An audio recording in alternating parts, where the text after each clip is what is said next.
So what I'm going to do is quickly call to order this meeting. My name is Brianna Bobo. I am the chair for the St. Louis City Charter Commission.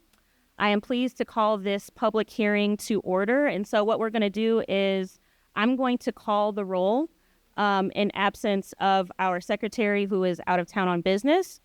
So Vice Chair Sheridan, I do have a note that he would be either late or not be able to make it. Commissioner Crossland. Brett. Okay. Commissioner Garth. Here. Commissioner Dwight. Commissioner Nolan Eccles. Right.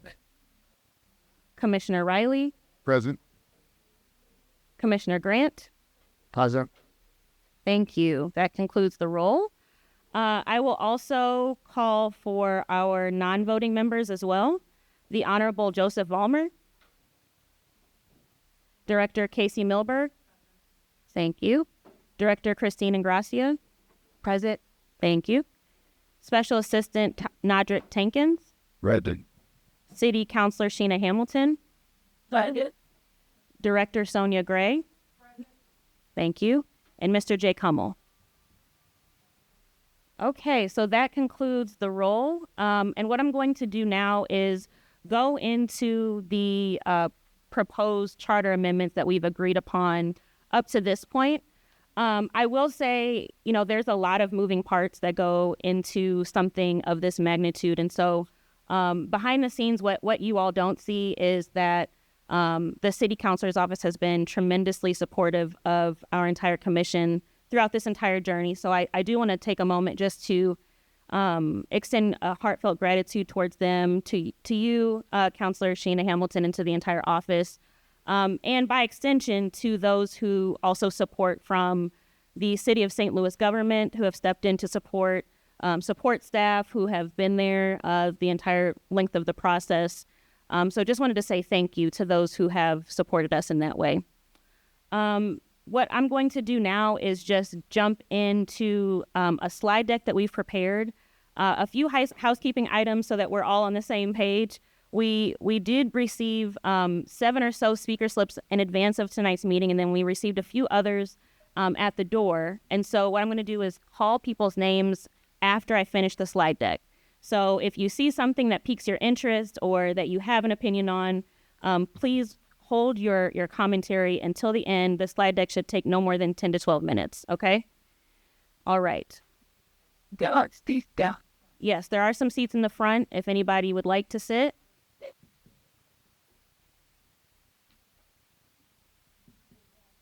Ready? Thank you. So on April 4th, 2023, voters in the city of St. Louis voted to establish a commission for the charter reform. As a charter city, the people of St. Louis have a unique ability to affect our form of government. The commission will make recommendations for changes to the city charter on a recurring basis through an inclusive process that includes listening directly to community members. And that's what we've worked hard to achieve to this point. So next slide, please. I'm going to go in and share who we are. So as I've mentioned at the top of this meeting, my name is Brianna Bobo. I am the chair of the Charter Commission. Vice Chair Travis Sheridan. And then we also have Secretary Scott Intagliata, additionally Parliamentarian Reginald Garth. And then other esteemed members of the commission include Anna Crossland, David Dwight, Christopher Grant, Jasmine Nolan Eccles, and Anthony Riley as well. And you'll have a moment to hear from them in just a little bit. Next slide, please. Okay, so the process. The commission held its first meeting over 300 days ago. It's hard to believe that, but on August 30th, 2023, we all convened for the very first time. Since then, we have convened in our regular public meetings, which have been for the public consumption, and those have typically been also publicized on on the YouTube channel for the City of St. Louis as well.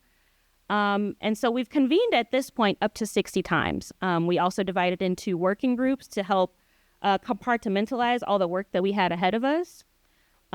and heard from members of the public and also members of different expertise groups. So the process consisted of us hearing from community organizations in the city of St. Louis, including those like the League of Women Voters and subject matter experts. Some of those names you see on the board, I won't read through all of them, but I will say we did our due diligence to find experts within our community to really be able to speak to different nuanced issues that might be covered in the charter and could be then fixed within the charter. We'll move along to the next slide.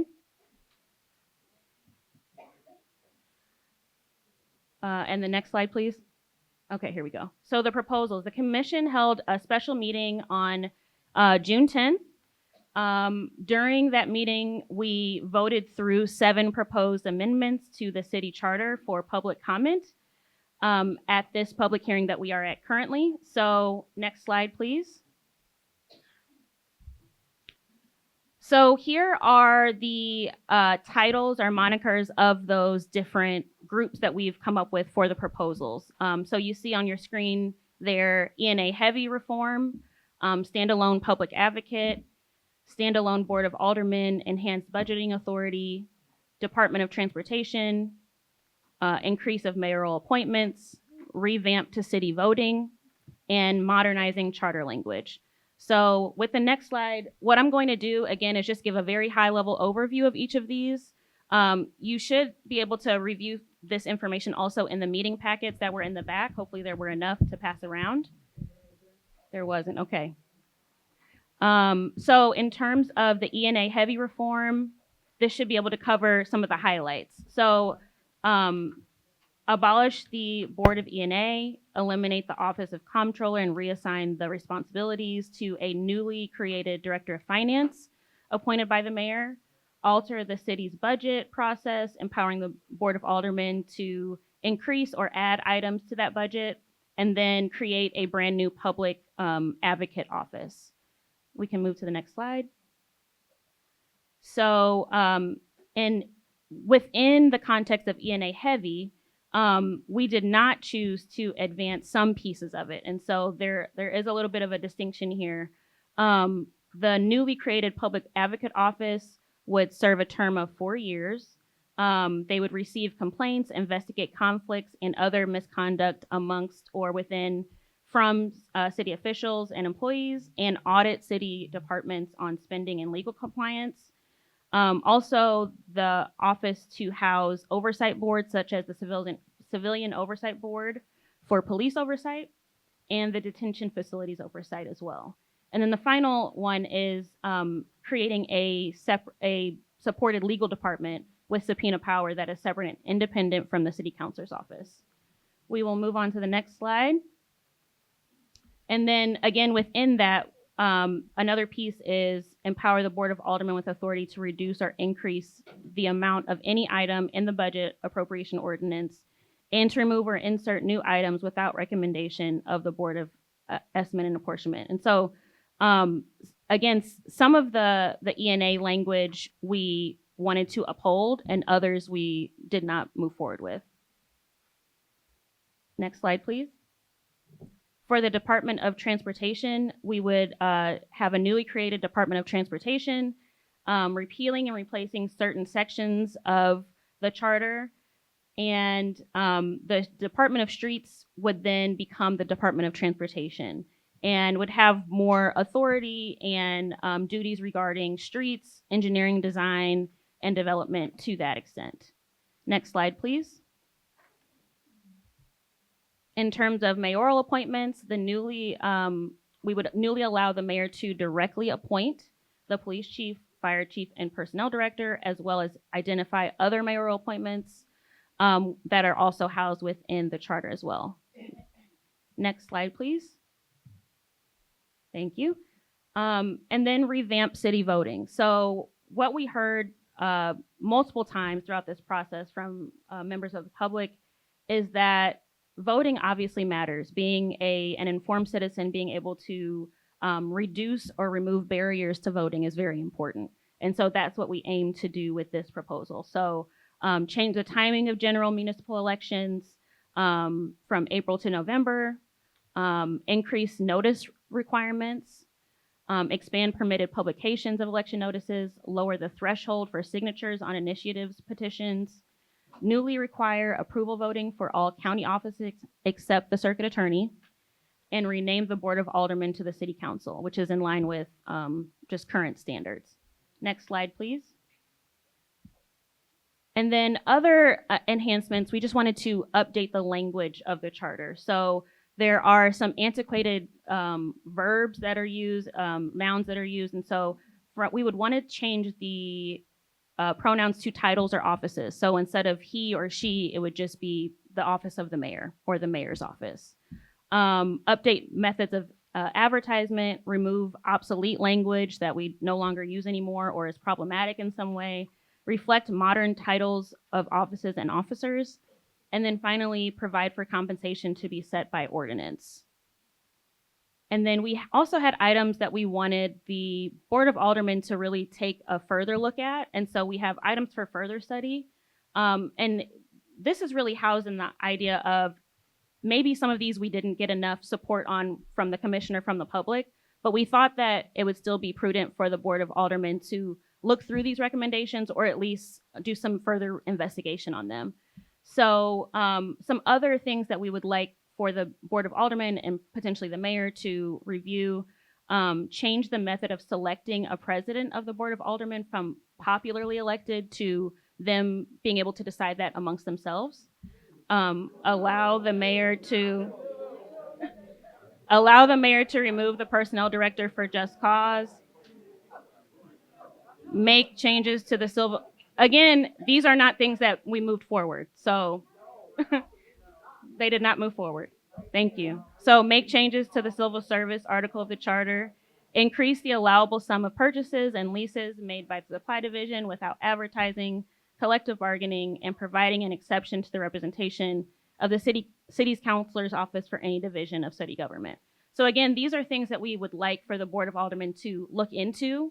We didn't push them forward for a reason. And so we kind of left that up for them to look into.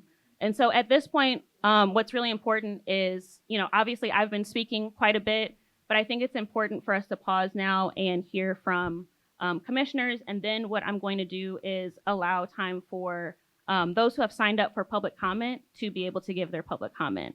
And we just ask that you can do it in the back. So one moment, sorry.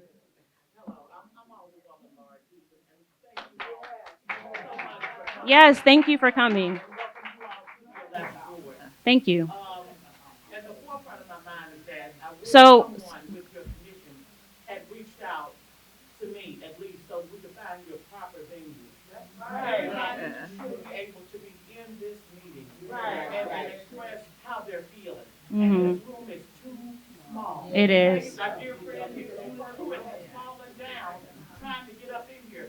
This is not the proper place that they should have been. I would Okay. be happy to help to coordinate, to have this probably at Bill Fallon Rec Center, which could easily be a or her Point Club. So there are places in the 11th Ward. Pastor Riley's church, maybe we could have came over there. So really quickly, we did try and get some of those other locations, but they were booked. Okay. Well, again, thank you for that. We're going to move to the commissioners to provide their feedback. Would you like to start on any of the proposals? Yeah, you'd have to speak into the mic. Sure. And state your name. 3 minutes.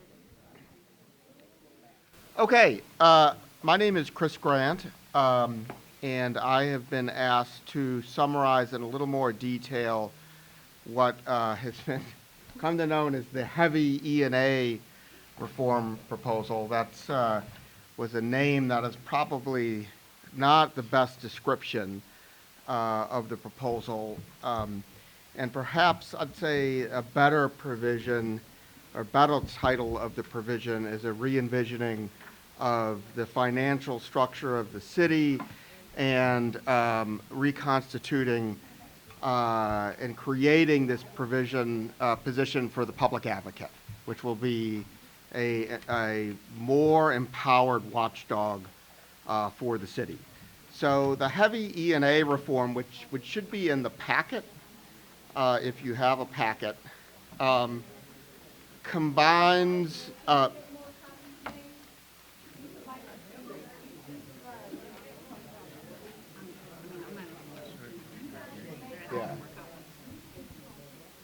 So if you, let me just give me 2 or 3 minutes. Do we have more packets? Okay. Okay. It sounds like we are working on getting these. You can let them know that we are working on getting them. Okay. Okay, we are getting more packets, but because of the time constraints, I think we'll move on. Also, the proposals are available on our website, but we'll make sure to get hard copies for anyone who needs one tonight. So, the heavy E&A reform has 3 or 4. It starts on page 1.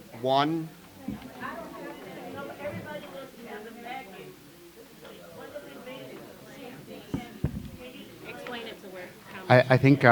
I think we actually are about to go deeper into them and get into some of the details. So we're actually, for those of you who do have the packet, I know we don't have enough yet. We're working on getting more. But if you do have it and you turn the first page over, we're going through this first page here. And Commissioner Grant is about to talk in more detail about some of those so that we can get your feedback. Thank you so much. Thank you, Dave. So the heavy E&A reform has about 3 or 4 interlocking parts. And what its major goal is to do is to make sure that the government is more transparent, more accountable, and that it is more efficient. And these interlocking parts include 1, the elimination of the Board of Estimate and Apportionment, which was created back in 1914 and has become a bit of a choke point in the operation of the finances of the city.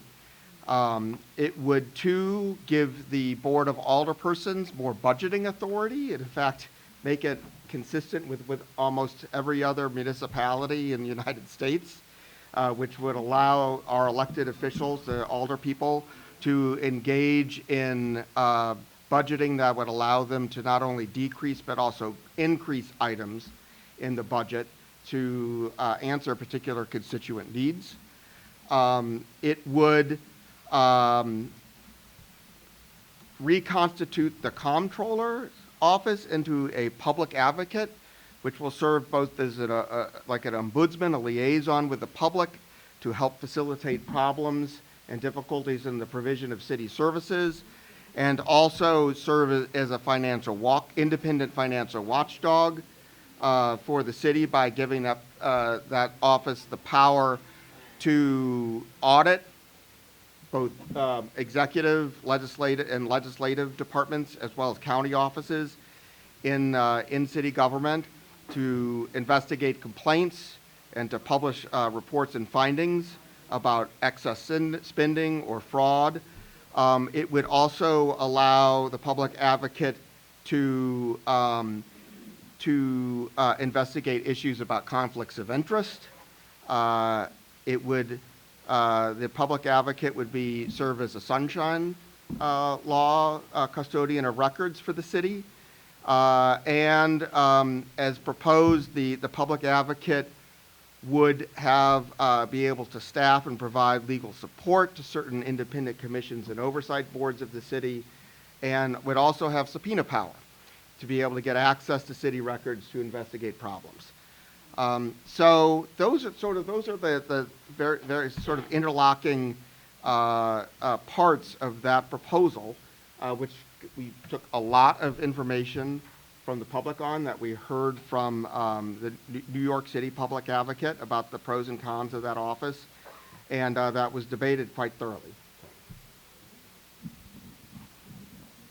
Thank you. Any other commissioners would like to speak in depth about a specific proposed charter reform that we are recommending? If not, I will open the floor for public comment, and I do have a list. Yes. The form that you're getting ready to read the questions from, does the top of it say fill them out if you're not going to be president? No. This form right here? Is this it? Or did you all run out of those too? But I didn't see that. Because the form I'm looking at here says this form is for members of the public who would like to submit comments for the public hearing if you will not be physically present. Yeah, so, Therefore, I did not fill one out because I thought I would be allowed the opportunity to speak without having to write it on here. So- and you will. Yeah. If you can fill it out for me so that I can have it. So why can't I ask my own question? You absolutely can. We're just doing it in an order, so that's why we have the slips. Okay, excellent. Okay, sounds good. Okay, so what we're gonna do is go to public comment, and I believe, is this the only mic we have? Okay, so I'm gonna have you come up to this podium so that we can hear you on the mic. First, I have Peter Downs. Are you available? Maybe. Okay. Okay, that's a good idea. So we're going to have 3 or 4 up at the front. So Peter Downs, after that, Peter Hoffman, and Charles Bryson, if you're here. Just got for a line. So you have 3 minutes. Starting now? Yes, starting All right. now. Thank you. Well, thank you. I appreciate the hard work you put into this. But I hope you and, well, I know you and everyone else here as you follow this process, we'll hear a lot about good government and good governance. And I want to remind you that it's a very problematic slogan that for 160 years has been code for white rule. And it goes back since Francis Blair, right here from St. Louis, after the Civil War, as one of the leaders in the Senate opposing Reconstruction, who characterized any involvement of black people in politics as corruption and as bad.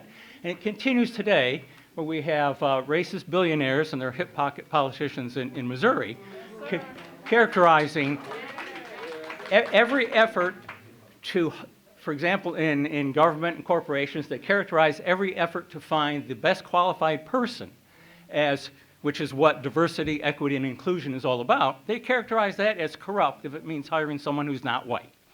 And so it has continued through the day that good governance is code for white rule. And you could keep that in mind when you hear people talking about good governance with charter reform. And it leads to, I think, to the whole question of the comptroller's office. The comptroller, in this century, the comptroller has been very effective at representing constituencies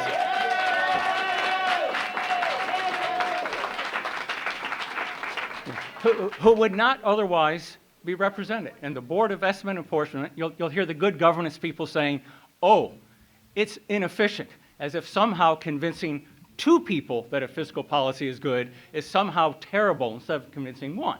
We're only talking about convincing 2 people. So we've had a comptroller who has represented the interests of otherwise unrepresented constituencies. And so over the last 20 years, the Office of Comptroller has really been about inclusion and equity in the governance of St. Louis. And I think that is something that has really served the citizens of St. Louis well and something that should be kept. Thank you. Thank you. Thank you. Is Peter Hoffman or Charles Bryson available? Okay. And then also Melinda Long, if you could be making your way to the front. Good evening. Thank you. My name is Peter Hoffman. I'm a resident of the 6th Ward. During the day, I work as an attorney at a nonprofit practicing community development work. I want to applaud the commissioners for their efforts around charter reform. I know you all have a very difficult task before you, and I can only imagine how much time and energy efforts like these consume. But these are of critical importance, and I just want to take a moment to thank you for that. I don't have any comments on the proposed charter reforms. There is, however, what I see to be an omission that I hope you all might consider as you move through this process. Article 4, Section 24 prohibits the Board of Aldermen from imposing any fine to exceed $500. I believe that this cap creates a barrier to effective code enforcement and should be removed in favor of elected officials determining on an issue-by-issue basis the penalties for code violations.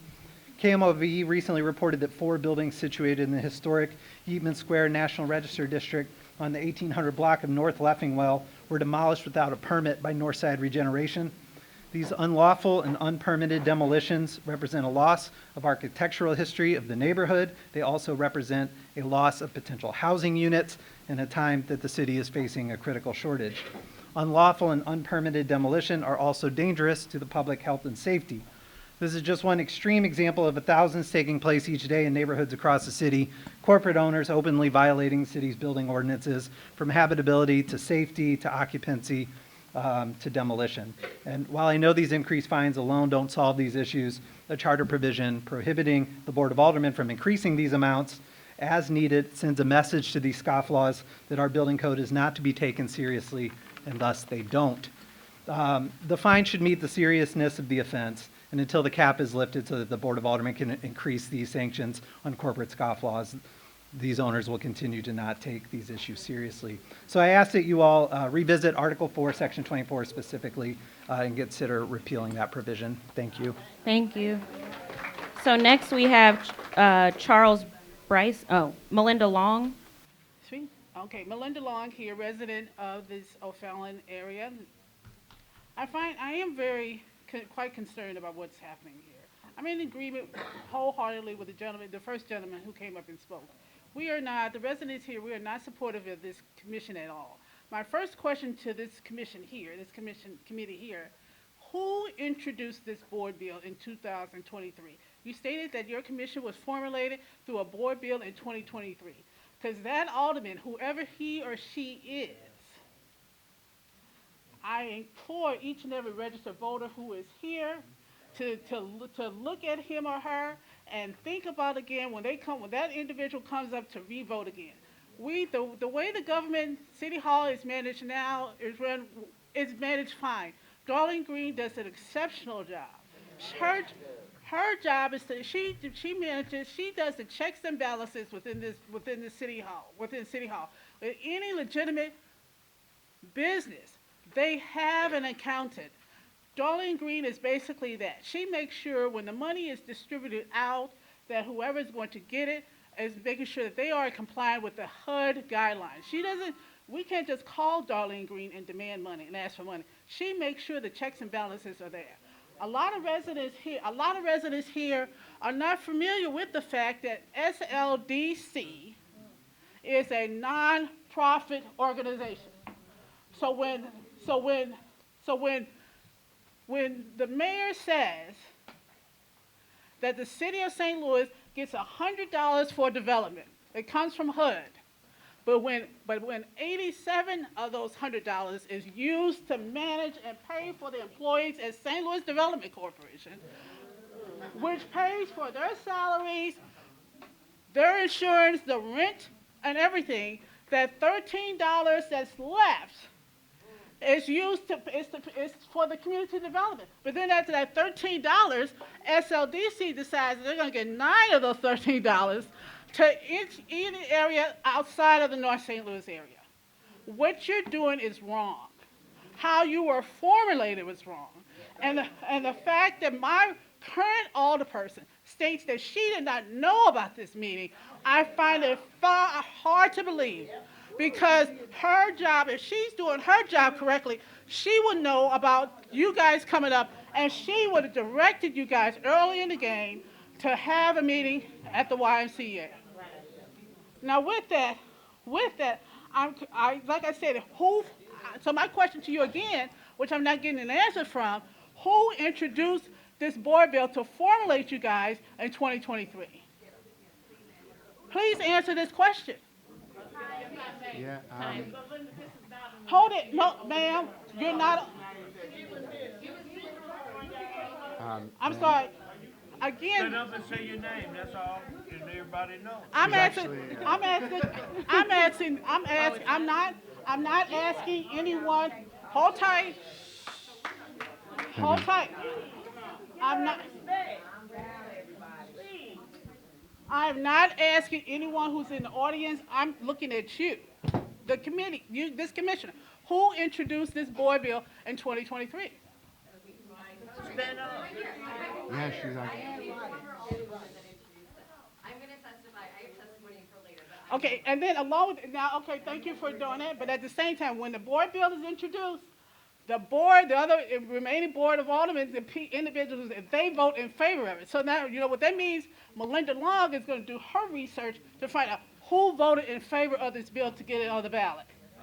Because this is not in agreement with the residents. Anytime when you're going to take authority away from our controller, take away from the mayor, take away and put it in the hands of individuals who are not voted in, who are appointed in, then this is a problem. And I'm not in agreement with it at all. And I don't think any resident here should be in agreement with it as well. This committee, and somebody should, if you were formulated, now I'm thinking, if you were formulated by a board bill, you can be dissolved by a board bill.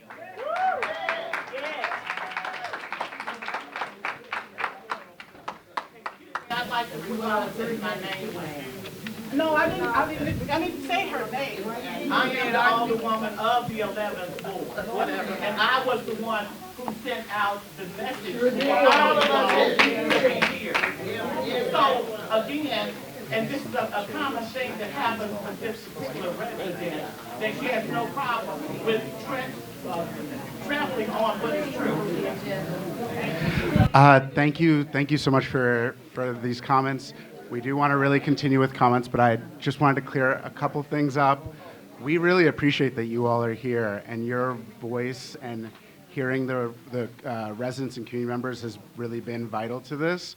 I do want to challenge actually a little bit about the creation of a charter commission, and that there aren't things that need to be involved or need to evolve and be improved in St. Louis. I did a lot of work on the disparities and inequities and public services that don't get met for residents, on the policies that are not serving residents, on the ways that resident voice is not adequately heard in government. And while we have an incredible city, I'm sure many of you know that there are many ways that it needs to be improved. And some of those are structural. And the only ways to get to the structural changes that St. Louis needs to be all that it can be is through changing the charter. Okay, then we can go ahead and move forward.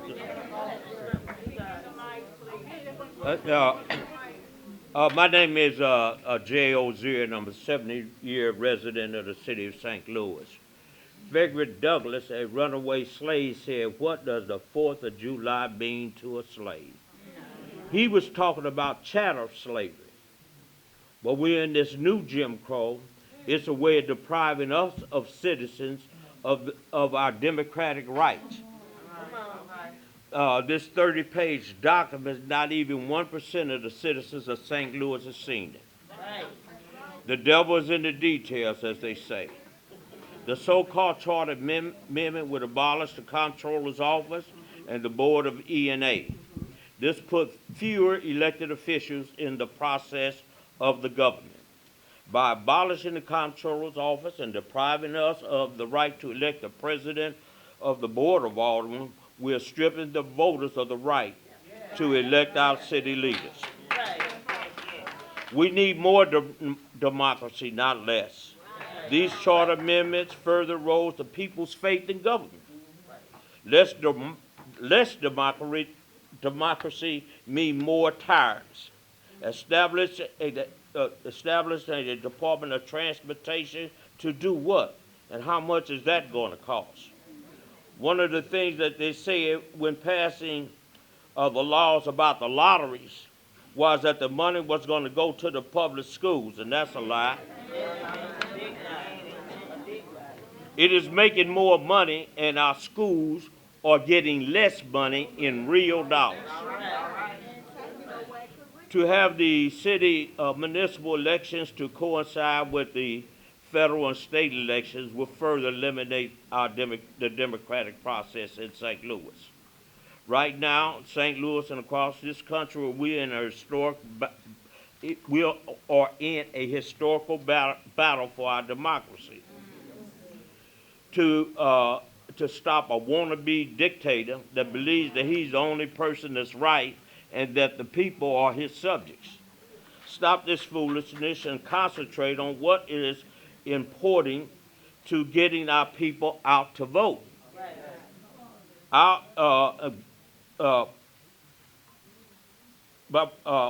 We know that Donald Trump has given the largest tax break for the richest people in this country than any other president. These charter amendments, as I see them, are a shell game to rip off the people. These charter amendments, we need to spend more time on standing up for democracy and not this type of hocus pocus. We need to keep our eyes on the prize and not this foolishness. Let's take this state back from these right-wing Republicans.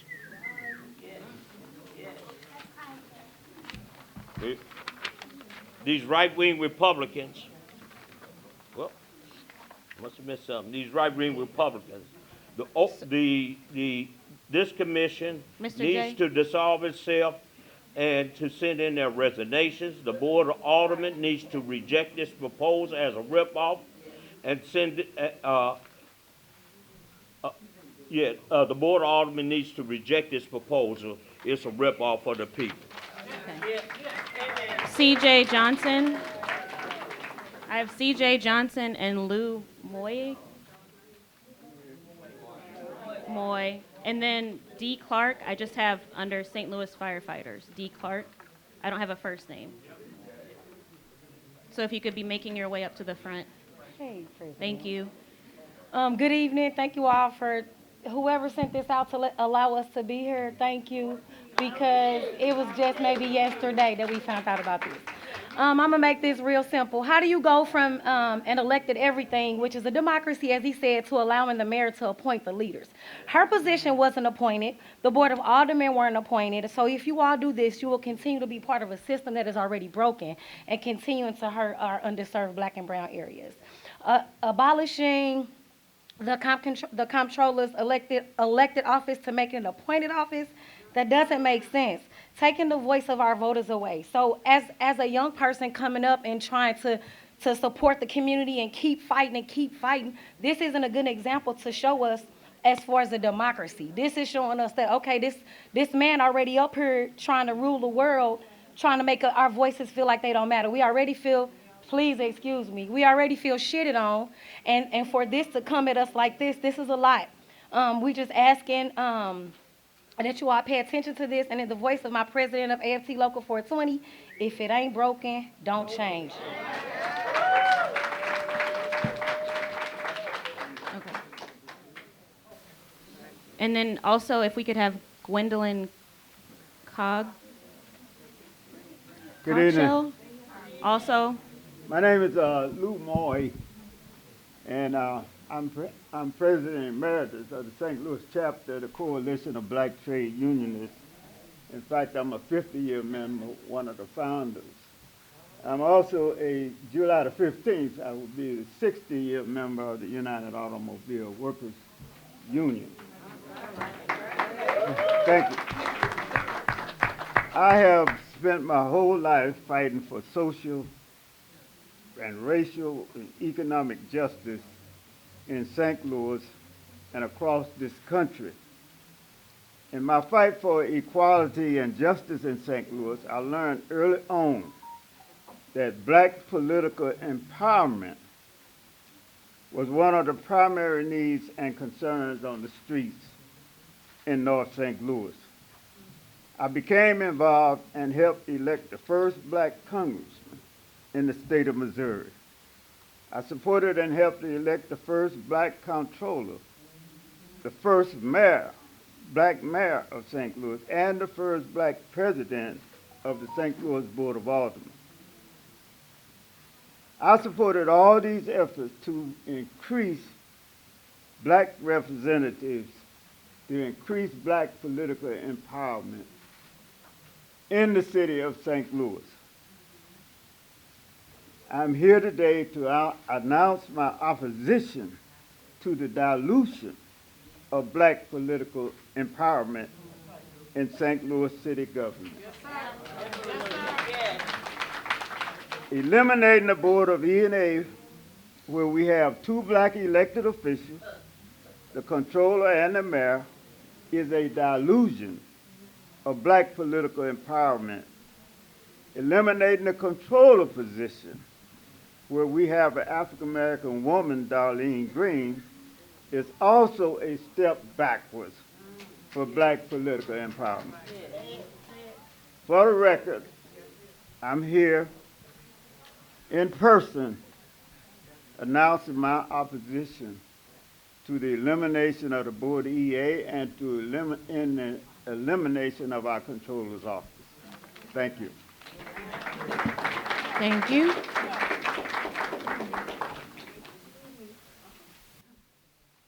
My name is Gwendolyn Miney Cox. I'm a member of the University African People's Organization. I'm here to tell you, about Darlene Green. That's what I'm here to do. In 2016, when in the black community we was getting redlined, in the black community we have a challenge in credit, couldn't get good credit. Darlene Green formed a fund called Green Help, which extended to the black community. I couldn't get a loan for a home. We were getting redlined. I'm 6 blocks away from $2 million homes in Forest Park, but I couldn't get a loan on my 3-story, 2-family flat with hardwood floors, fireplace. I couldn't get a $65,000 loan to get a furnace. But Darlene Green program helped me to do that. At a low interest rate at 1.99%, we was able to get furnaces, windows, and doors, something that the black community needed. We need a comptroller like that. We don't need anybody coming in here every time we get some money, giving it away. We need somebody like her that had enough sense to say, oh, we're not gonna give you anything, but we're gonna give it to you, and you're not gonna have a 700 credit score. Everybody just had to have a 620. We didn't have to go through the bank and go through all that red tape. It was real easy, and a lot of people in my community got help. So I do not want to get rid of the Board of ENA, and I definitely don't want to get rid of Darlene Green. She's the best thing that happened to this city.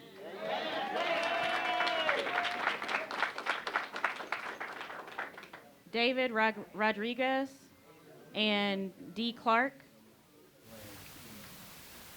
Is he? Oh, D. Clark first? Yes. That's you, D. Sorry. I apologize for moving everybody up. Hello, everyone. I'm Dan Clark. I'm the president of Local 73 Firefighters of St. Louis. Also, 17 years here serving, the majority of that in this beautiful north side. I love seeing the faces here. I'm happy to be here to speak to you all. So I'm going to start out with a verse from Kirby v. Noll. It's a Missouri Supreme Court case from 1942.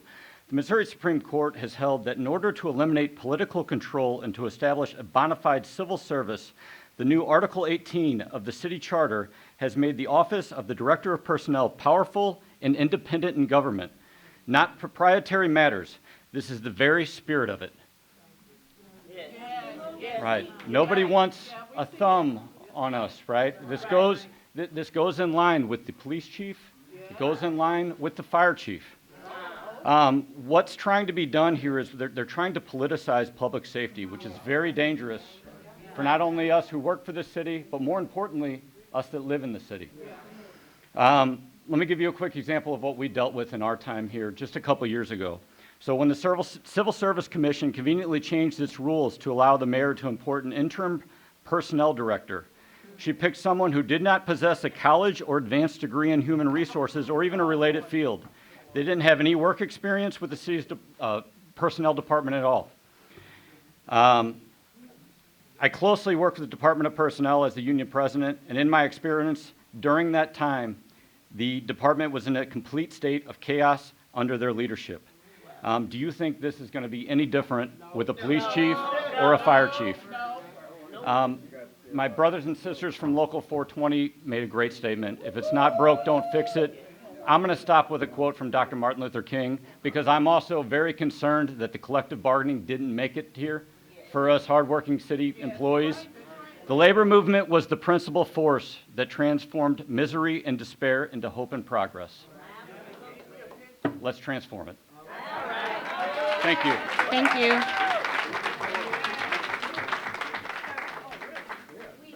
You can go.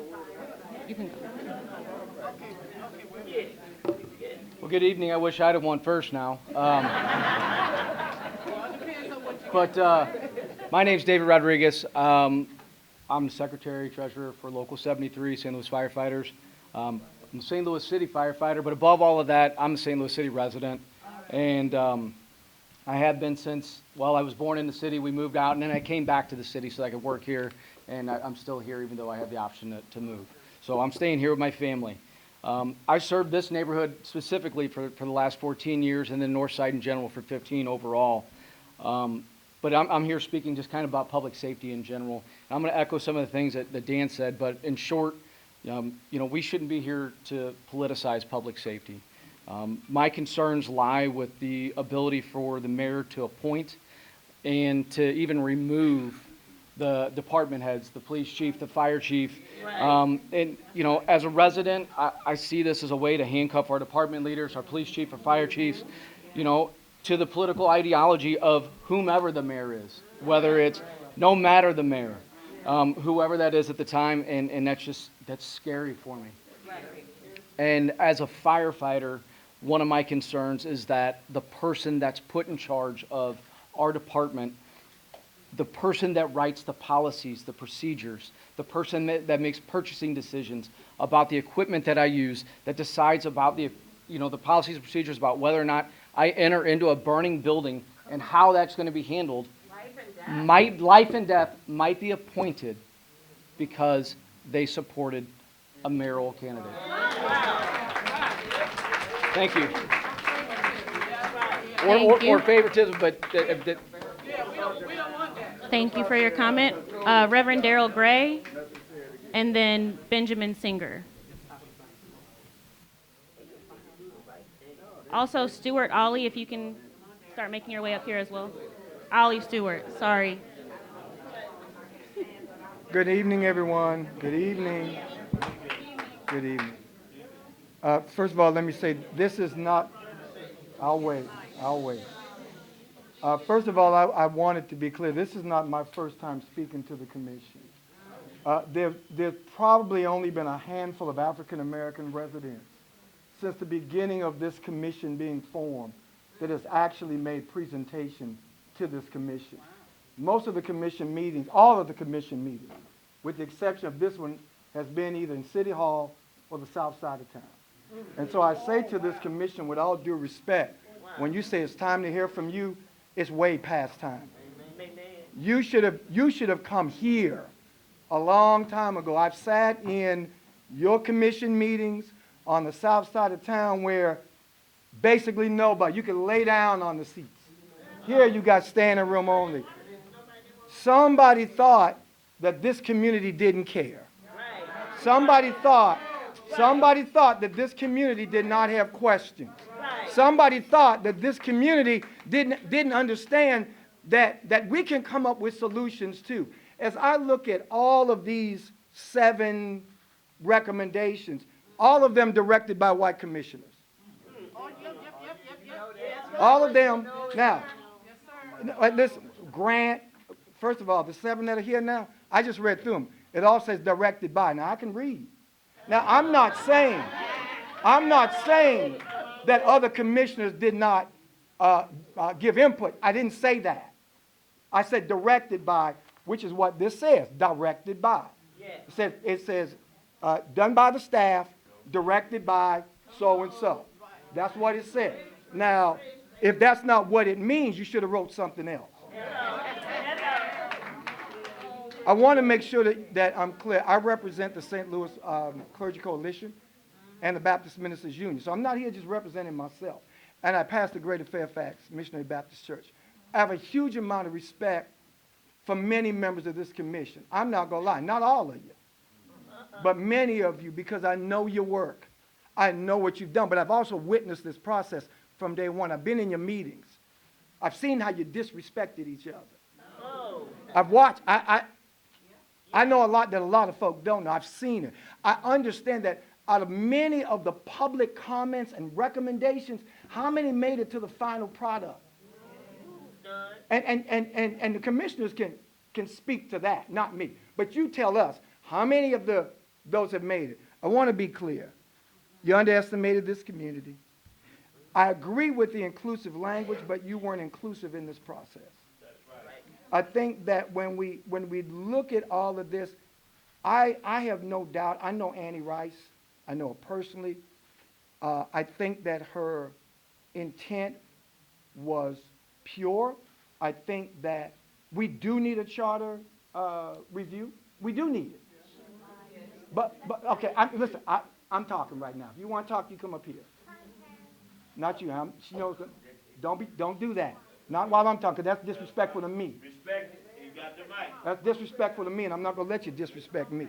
So all I'm saying is, regardless of what you think, and if you think something different, you come up here. But as far as I know, I believe in what Annie intended to do. I think the process was manipulated. The process was hijacked because of pettiness and political motivation. You are trying, I'm not just talking about Darlene Green. And it is you trying to get rid of Darlene. That is true. But that's not all you're trying to do. It's not all you're trying to do. You're talking about trying to create an office of public accountability.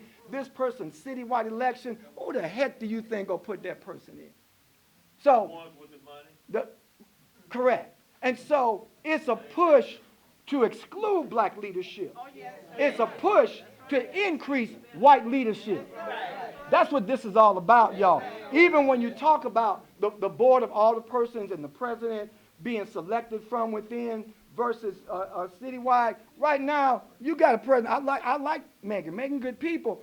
But right now, the incumbent, you know, that favors Megan. I'm just saying. And so I have a problem with this document because I think it was the process was flawed from the beginning, and I think that too many commissioners added to a flawed process. And I think that the fact that you are just coming to this community, who at the end of the day will benefit even more from a revised charter, this community will benefit even more if you do it right and you fail to come here. And it is petty, it is political, and it is geared towards what you intend for it to do. And that is minimize black political leadership. I have one more thing, then I'm going to sit down. When we talk about, you know, this isn't about Mayor Tashara Jones. It isn't about, because I don't believe in anybody having absolute power. I don't think Mayor Jones should have it. I don't think whoever the next mayor, I don't think none of them. I think there should be oversight. There should be some type of oversight. It's not clear. You can't come to us with all of this at the 11th hour and think we're going to say it's okay. Right. I don't know why would you even think that we were that stupid. Right. Thank you. Can you hand her the mic so she doesn't have to stand? So she doesn't have to stand. I don't know if they could just hand her the mic. She can just. She can just sit. No, that's okay. All right, I'm okay. But I just want everybody to know that we earned the controller's office. Nobody gave it to us. And I remember, I'm 92 years old. I remember when South St. Louis voted, when they voted citywide, North St. Louis voted. In order to help the citywide candidates win, they have to get North Side, had to help them because they're running citywide. So our leaders, Jed Banks, Congressman Clay, say, if you want us to vote for you, then you got to give us an office. I think the controller's office was the first office that they gave up, and John Bass. So we earned that. We earned every John Bass, and ever since after John Bass, Vervis, Darlene, there's one citywide office that we earned. And let me tell you, I walked Darlene over, me and Pearlie Evans, when she registered to run for that office. And she have been nothing for 30-some years. She have did nothing but been a servant to the city. Nothing. Made sure the credit ratings, bills was paid and everything. You can't, yes. And why would anybody here, I oppose this. Really, y'all can take it back from me if you want to. I oppose this. I will not vote on it. I wouldn't tell any grade school student to vote on this because we didn't pass this. This is some made-up stuff to control, to take us back. Taking back the city. So that's it. Thank you. Benjamin Singer. And then Ollie Stewart and Tia Harrison. Oh, that was Ollie. Okay. Got it. Thank you.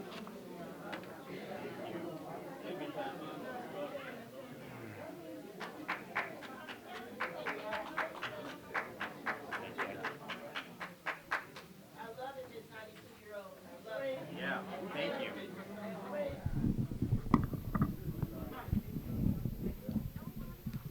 That institutional memory is really important, and I think it's also really important to recognize that when Comptroller Green was appointed in 1995, it was a groundbreaking moment for the city of St. Louis to have a black woman in such a position of power in the city. I'm Benjamin Singer of Show Me Integrity, the democracy organization. And what I'm hearing in this room, a question I'd like to ask is, do you all want more democracy and not less? Then my question is, why does the St. Louis City Charter not include the right to vote in city elections? Why do aldermen, including Northside aldermen, not have the power in our charter to add to the budget to allow for more support for the neighborhoods, including on the north side, the neighborhoods that have been left behind and forgotten? And who here would like to strengthen the comptroller's oversight powers over the city of St. Louis and not weaken them? And who thinks that Darlene Green should have the chance to run for re-election?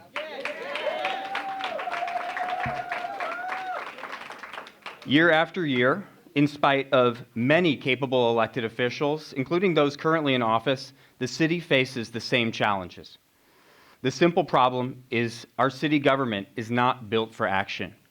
And a dysfunctional government always leaves the most vulnerable people behind.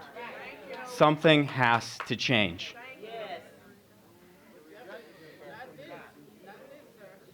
Behind the scenes, it's because St. Louis city government takes checks and balances to a dysfunctional extreme and has countless barriers that make essential services, especially for the north side, and investments and disbursements almost impossible to do. Things have to go through dozens of departments, hundreds of people, just to get a check out the door, just to get a street repaired. We have to make the charter more accountable, more transparent, and make it easier for city residents to vote and make your voices heard. And by creating permanent change, we can create real reform that lasts and is voted on directly by the people.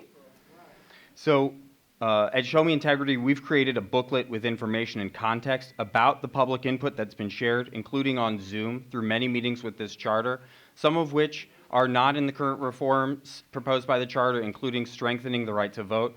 And we'd like to, if anyone would like those, we're going to have them available in the front. I want to highlight 3 points, and if anyone has questions, I'm happy to answer them separately. So on voting rights, the Missouri legislature is currently trying to make it more difficult to hold leaders accountable through voting. So we've suggested language to protect voting rights in the city charter with guidance and expertise from voting rights and civil rights attorneys.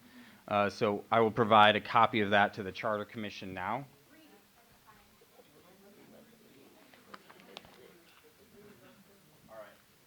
I'll just sum up the remainder then and not read through the whole thing.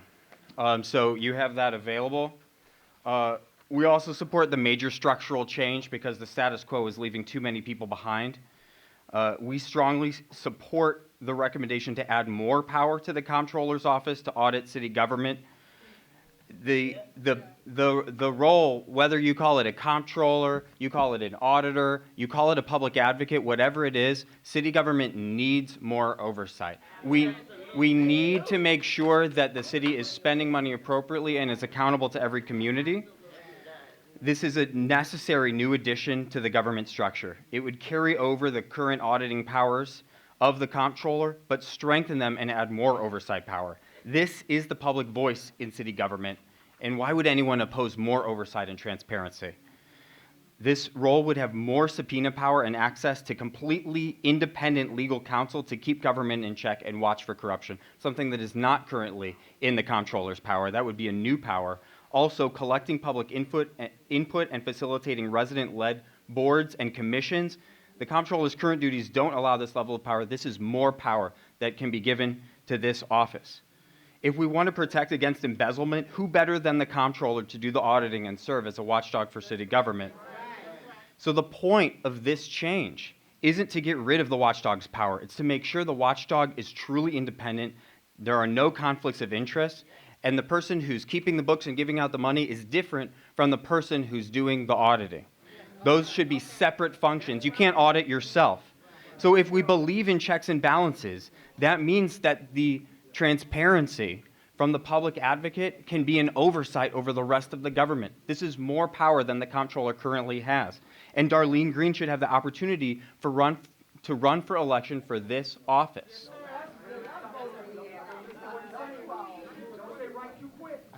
To wrap up, any successful effort to reform city government in St. Louis would be a huge step forward because it would show that the city can modernize itself and that we're capable of positive change. We encourage the people of St. Louis to respond with these recommendations. And if you don't like something, don't just oppose it. Propose something better. Because the status quo, I think we can all agree, is broken. All right, this isn't the fault of any elected official. It's a structural problem. Please, Charter Commission and Board of Aldermen, solve these problems for the people of St. Louis. Thank you. Thank you. Tia Harrison. Donna Behringer.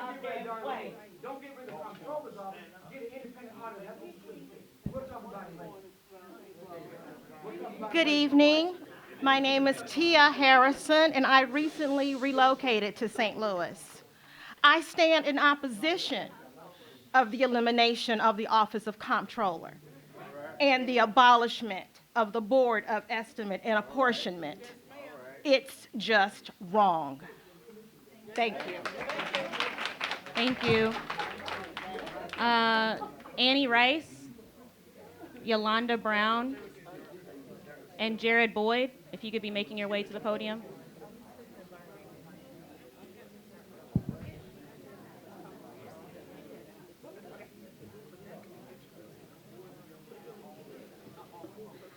Hi, good evening. I'm Annie Rice. I live in the 8th Ward, and I'm here tonight as a former alderperson and the co-author of the legislation creating the Charter Commission. Firstly, I want to thank you all for your dedication to the commission, to your city, and to the future of the city.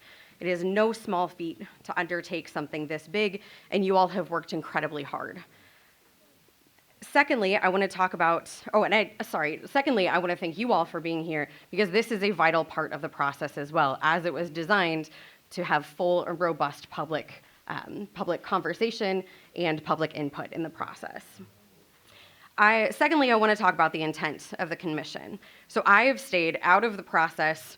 This is the first time I'm testifying in front of you because when I proposed this legislation, I did not have a list of changes that I wanted to see. This wasn't about what I wanted. This was about creating a system that would be responsive to the needs of the city, both now and 10 years from now, and then 10 years from then 10 years from then. This wasn't about what anybody else wanted either. There were lots of people who had lots of lists and wanted me to say exactly what it was that I wanted to see, And I refused because it's not about me. And the reason that it went through the Board of Aldermen as a board bill, was voted on by the Board of Aldermen to send to you, the voters, as Proposition C last April that we voted on and passed with the 60% majority, was because this is about the will of the people. It was created to modernize our charter to reflect the current needs of the people, independent of politicking as much as possible and with as much public input as possible. And then the voters, we all, have a final say when the recommendations are sent to the ballot. None of these changes that we're talking about today happen without the vote, and it has to be a 60% threshold. So this is not just a simple majority. So our goal for the commission was to directly submit their recommendation to the voters, as the ballot language clearly states, and as the legal guidance I had at the time indicated that that was clear as well. If the court has decided differently, then I have a couple of asks for you as the commission. I ask that the commission only submit charter amendments to the Board of Aldermen that are ready to be placed on the ballot. I understand that a year was a difficult timeline, and I thank you all and your staff for working so hard to meet it. But as this is not the only opportunity for charter change, I'd like the commission to act thoughtfully, as I have no doubt you'll do. If an item isn't ready, don't pass it. Let's take the next 10 years until the next charter commission, or sooner if the Board of Aldermen, as our legislative body, chooses to take up an amendment to make sure that we do it right. Because the Board of Aldermen also has the ability to send a charter change directly to you as the voters that passes through as a board bill the same way that this commission was created. So there are lots of opportunities to create changes to the charter. This is one of them. I'd ask the Board of Alderpersons and the mayor to swiftly send to the voters any amendment that does pass this commission, honoring the spirit of the commission framework to not substitute political opinion for this commission's work. The board members can and have submitted amendments of their own, as this charter commission was, and I'd encourage that process if needed. There are already more board bills that have been filed by aldermen this session that would be charter changes. But if we change the recommendations from this commission, it sets a precedent for future commissions that I don't think that we want. I do support moving elections to the fall, even year ballots, so that we are all voting at the same time. We have the greatest voter turnout at our fall general elections when we are electing presidents or in midterm elections, and I think that the city offices should be on those same ballots. I think it is great for voter empowerment, for turnout, and for our municipal officials to reflect a stronger majority of the people who vote then as well. I think the Office of Public Advocate is something that we could absolutely use as an elected office with its own legal counsel and authority to empower accountability and transparency. This is not about eliminating one person. That anyone who wants to run for office can continue to do that. And I'm not making any opinions on timelines or anything like that. I have seen the work of a public advocate in cities like New York City, and I think that it is an important. That's fair. Okay. All right, let me I'm gonna keep going here. I believe that there are some important checks on mayoral appointments that are needed for any administration, and I ask you to consider the model of St. Louis County in council or aldermanic approval of such appointments if that change is to be made. I do support budget authority for the Board of Alderpersons, and I think that there's clarity to be had between the offices of Comptroller and Treasurer and how contracts and financial matters are handled. But if we are going to make once in 100 years changes, then we need to proceed with clarity and full understanding, whether that means setting the change out like the Board of Aldermen reduction did for 10 years in the future, or to hold on to it until it's fully fleshed. So I appreciate all of the work that you have done thus far. I realize it was a tight timeline. It was always going to be a tight timeline. But with this set out that 10 years from now, we can be ready, we can be having more of these conversations, we can have more public input, and we can bring more folks along if that is indeed what's necessary. So thank you again for your work on all of this. I appreciate it. Donna Behringer. Yes, Yolanda Brown, Donna Behringer, and Jared Boyd. If you could be making your way to the podium, please.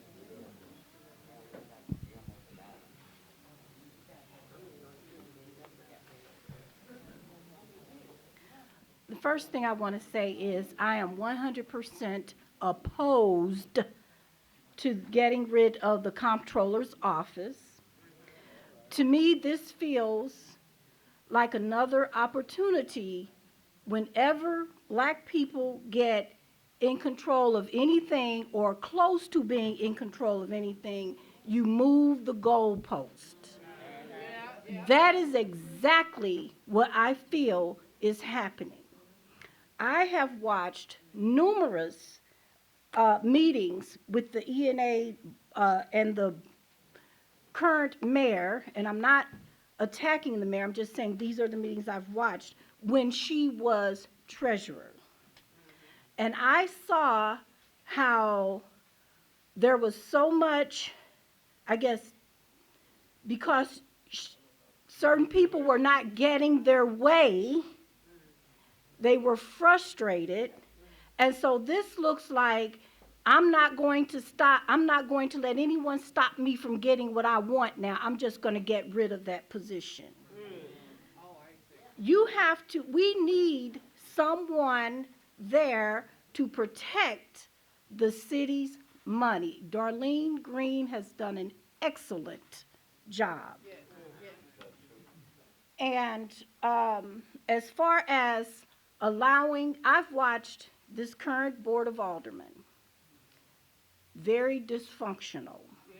Not everybody, but it is dysfunctional. I have watched how if you're not in the game, you get nothing. And that has been our North Side aldermen who have been excluded from having the ability to represent the people who elected them. Right. I don't care if you like my alderman. I'm not particularly fond of my alderman, but she is my alderwoman. And I expect her to be respected, and I expect her to be able to represent the people who elected her, and even the people who didn't vote for her, because she still have to represent those people also. Amen. And if you are going to put the power, give the power to the Board of Aldermen to determine who gets what money or who gets to have certain things happen in their ward, I can see us getting nothing. Nothing, not a dime. Exactly, but that's a whole nother thing. So, who did you say time on prior to me? Anybody? She's been saying it. Don't. What you don't want to do? So she's been saying it, but we've been allowing people to continue. Okay, so I'm expecting the same thing. Okay, because she shouldn't have said it then. At any rate,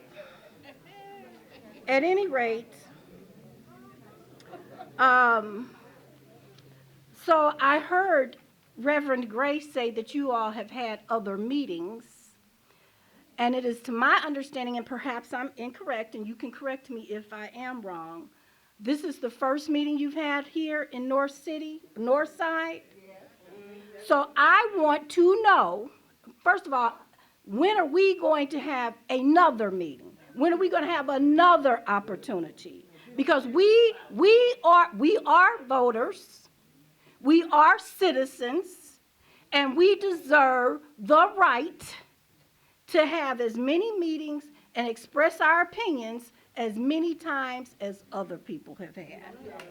And I want to see that happen. And one more thing, on this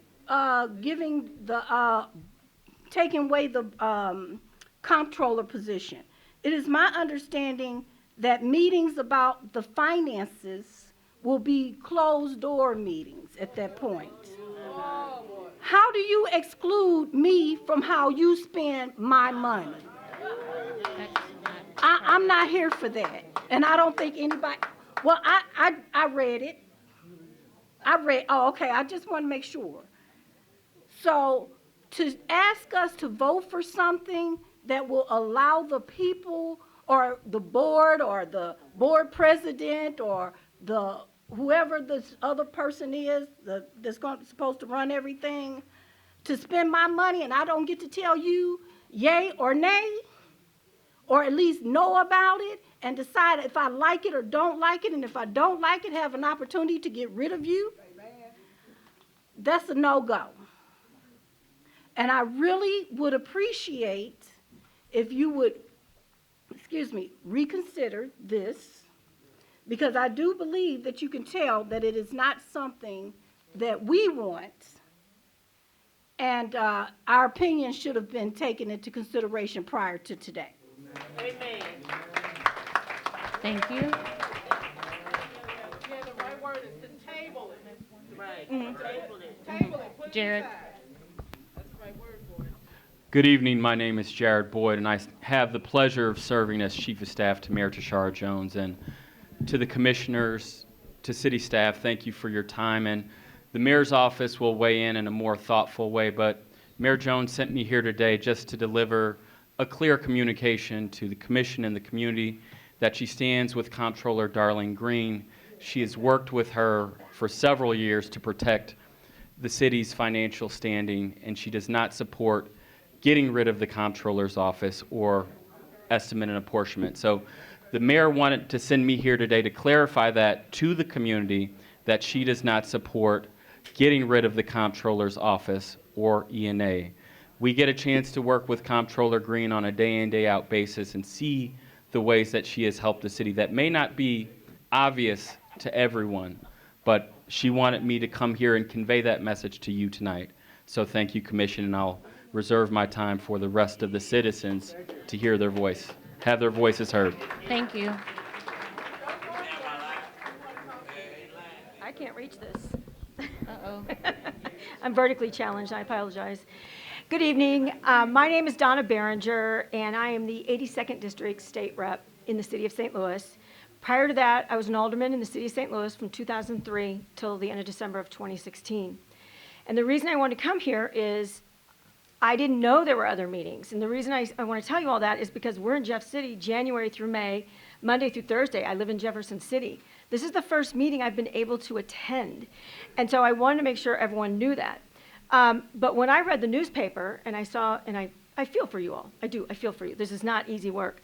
But when I saw your proposals, I was very concerned. And the reason I was concerned is because I've been down this road before. And what I mean by that is when we try to do something without including the voters, the citizens, the taxpayers, then we have an issue of trust. And so I clearly read the room, because when I was writing what I wanted to tell you on, it's more for the commission, so I apologize. I just wanted to give you some insight as what happened in the past, and it was called Part A, B, C, and D. It was 2002, and a group got together, and they decided that they were going to put all these great changes together. They left one key component out. They didn't bring the people in to put it together first. Rather, they brought it to them and said, here, we got this for you. And so what happened, and that's what I was worried, and I wanted to tell the commission, that's what I was worried about would happen here, is that now you've got people who are not, they're feeling they've not been heard, they've not been able to express themselves, and so that level of trust is a problem right now. And that was and I clearly read the room, right? It is an issue. I don't want to talk about all the changes, because I want everyone to understand, we need to update the charter. It is clear we need to update it. We have things in there that just don't make sense. But what should have been done is what made more sense, that would be more like cleaning up, the actual charter versus making massive changes and then just dumping it on the people.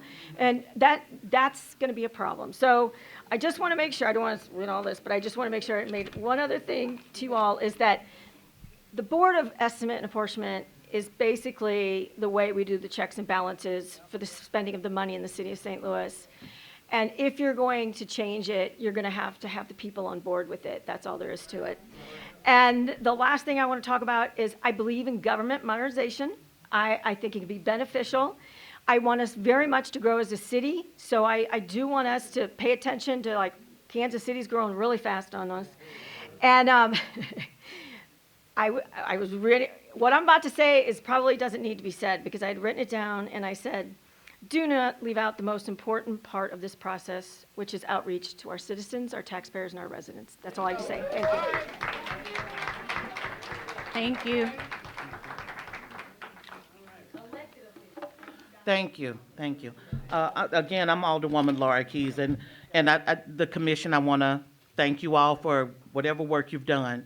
But when I learned about political decorum is whenever you hold a meeting, you acknowledge the other electeds, past and present, who are in the room. So I welcome you all to the 11th Ward this evening. I see many committee women, men, former alders, present alders, and I thank you all for being here. It is very disheartening to hear that there have been 60 meetings, but this is the first one in our community. And as former committee woman Yolanda Brown said, I expect more. I expect more from a charter commission that recognizes that a good majority of the citizenry of the city of St. Louis are African American, of African American descent, black and brown people in this city.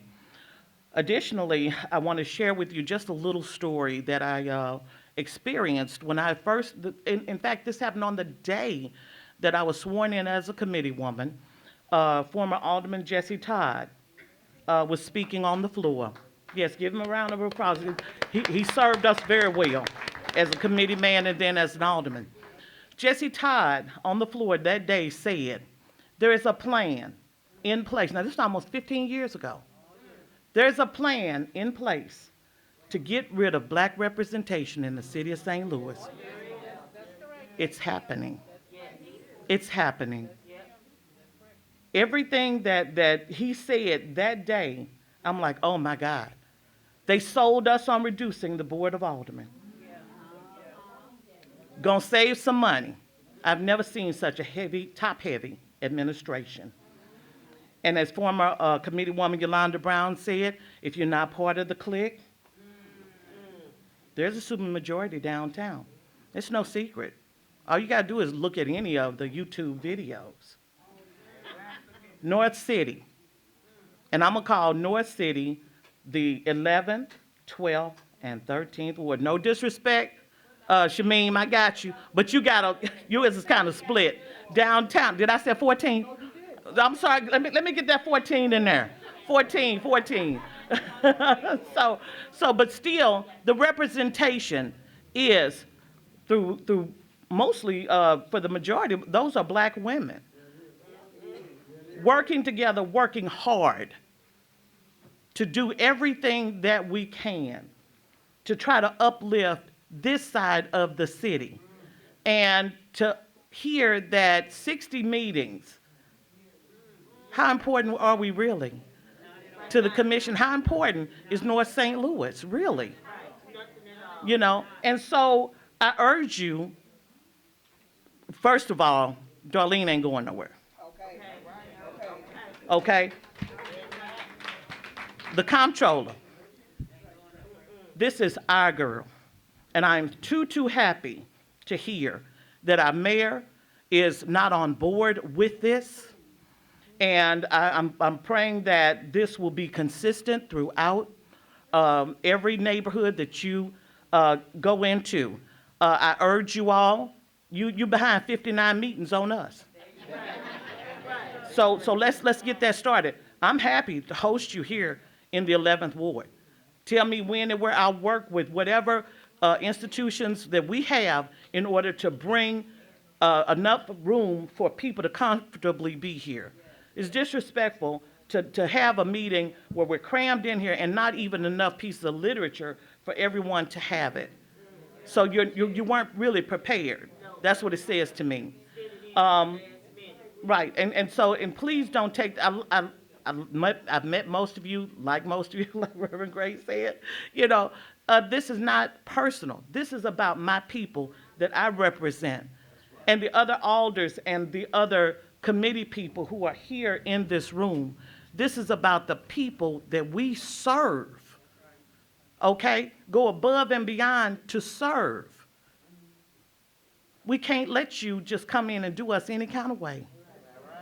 And I'm asking you, please give us the same respect that you gave in those other 59 meetings. Give us our share. Thank you. Thank you. Madam Chair, I would like to respond to my Alderwoman. Well, Commissioner Crossland had already raised her hand. Go ahead. I just want to clarify the 60 meetings because there's some confusion about them. Of those 60 meetings, at least 50 of them were virtual Zoom meetings. They were not meetings in neighborhoods. Wait. And there have only been 3. This is the 3rd public meeting. There was 1 meeting in the Central Corridor. They were all public meetings, but public hearings. The first one was in the Central Corridor at the Missouri History Museum. The second one was at the International Institute on the South Side. This is the 3rd one. So there have been 3 public hearings.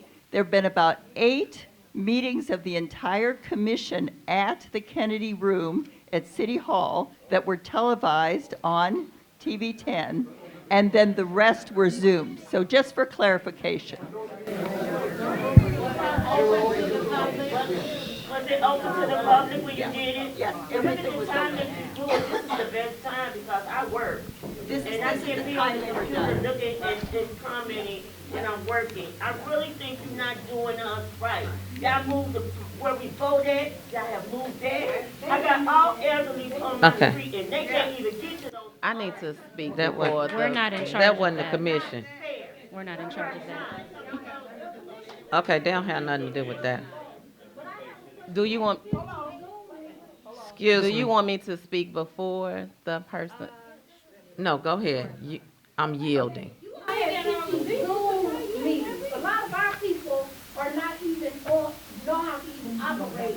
The seniors don't even know how to operate. I know how to operate, and I don't need to. I didn't say everybody. Thank you, because I live in Philly and I know. I wasn't aware I of think 50 Zoom meetings? Come on.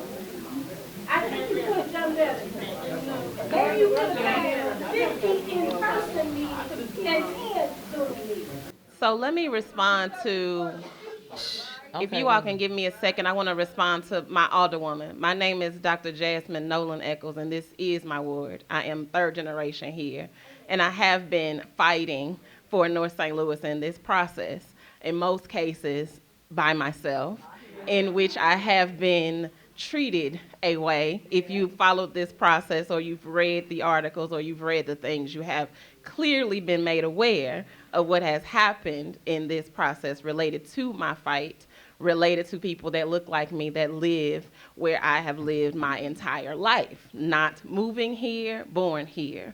So I want to make sure that has been made clear. My Alderwoman mentioned something about this being personal or not being personal. It has been personal for me.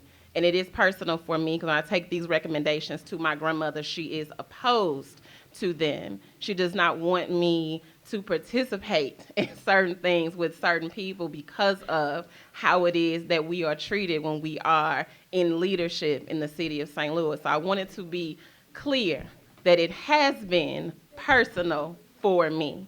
And this process has been a personal fight for me to represent the North St. Louis, where I am born and raised. Thank you. Senator. All right. Good evening. I also want to be respectful of the electeds in the room. So I want you to know that I am acknowledging all of the past and present elected officials and all of you, the constituents, and your service to the community. I've heard a lot. And first I want to say, 14 years in public service in the legislature. I did 8 years in Missouri House of Representatives, and I've done 6 years in the Missouri Senate. And we really have to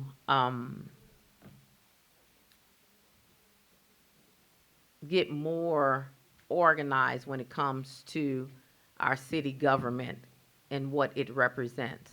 And let me say that, the reason I say that is the fighting in city government has not gone unnoticed. The legislature wants to end St. Louis City. And they want to end it because they feel like St. Louis has been the face of Missouri, but the reputation and the conflict that is coming from, our local legislative body is reaching a lot of ears, all the way to, Jefferson County, St. Charles County. And let me just give you an example. I and my other colleague, Senator Roberts, we represent the city of St. Louis.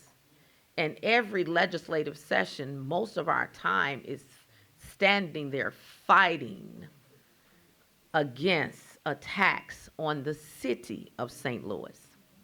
Now, they convened a whole committee, an interim committee, to talk about what they called it crime in the city of St. Louis. They used that as the way of getting in and having a reason to dissolve or get rid of something. And so they convened this commission, and I was appointed to the commission because I had myself appointed to the commission because how dare they convene a commission and not have a representative from the city. And I was offended that they had the meeting in St. Charles and not in the city of St. Louis. And so in that meeting, what came out in that meeting was somebody slipped up. One of the county executives said, "We've been meeting about St. Louis for 6 years." And so I said, well, since you've already been meeting, why don't you tell us the plan and let's eliminate this formality? Because they've already come up with a solution. And so I'm saying all of this to tell you that if we are not vigilant, and what you're doing right here is vigilant, meaning that we need to be present and we need to be vocal and we need to vote. Because we might not like voting, or you might say, I don't know who I should vote for, but the thing about it is when you don't vote, you voted for somebody.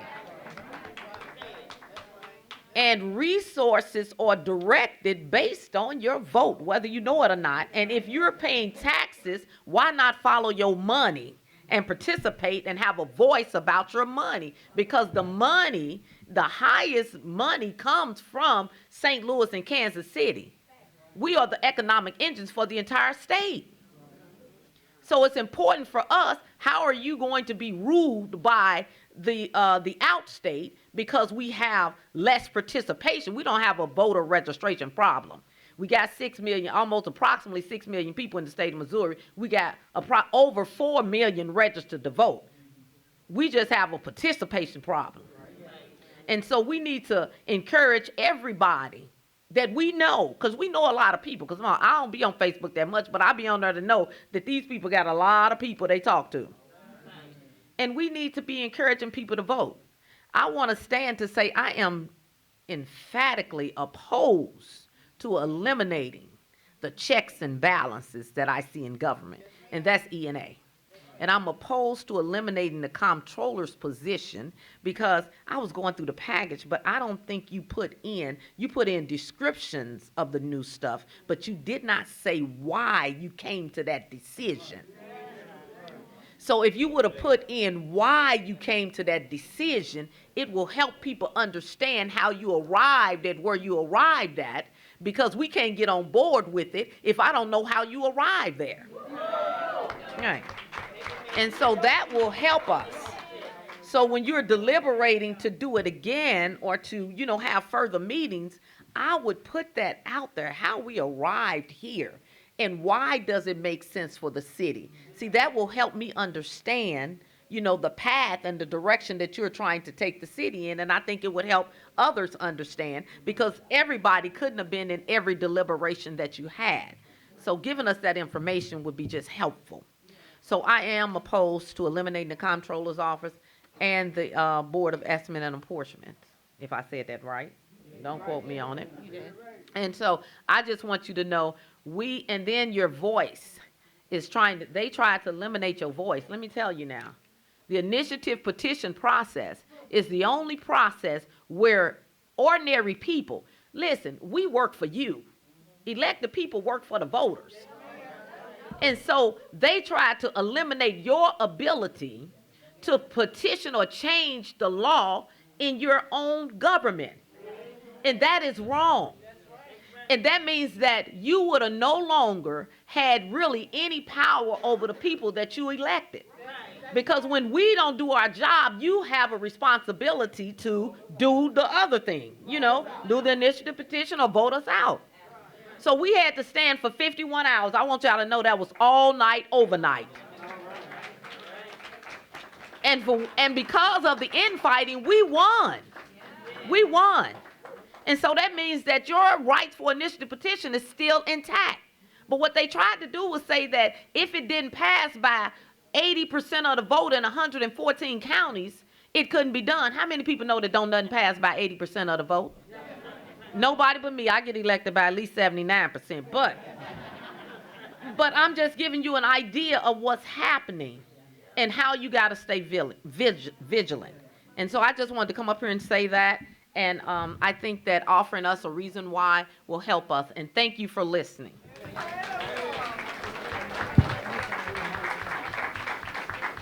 Thank you so much for that. I just wanted to add a couple comments around that. Yeah, the vigilance is right. We welcome your vigilance and your voice. We're thankful for it. And speaking like in the I voice, like we have not met the standard to build your trust so far in this process. And I just want to clear up one thing about the original ordinance. The original ordinance actually did call on us to follow a process that lived up to things like the Ferguson Commission, which had a variety of meetings that are across the city in all parts, especially in North. And I understand that we didn't live up to that. And so that anger and that vigilance is right. So just want to offer that up.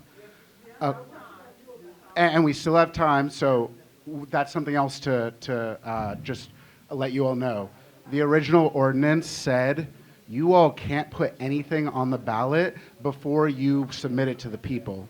So we haven't actually made any decisions about what should go forward onto the ballot. Mm-hmm. This is the summation of what we heard so far in the process, and I do want to clear up everything that we do include did come from some kind of public comment. I know that doesn't mean you have to agree with it, but no, totally. From us, who did that come from that gave you all the idea that which is you all can come in and decide to say you want to get rid of the comptroller and all of those things? I'm going to say this.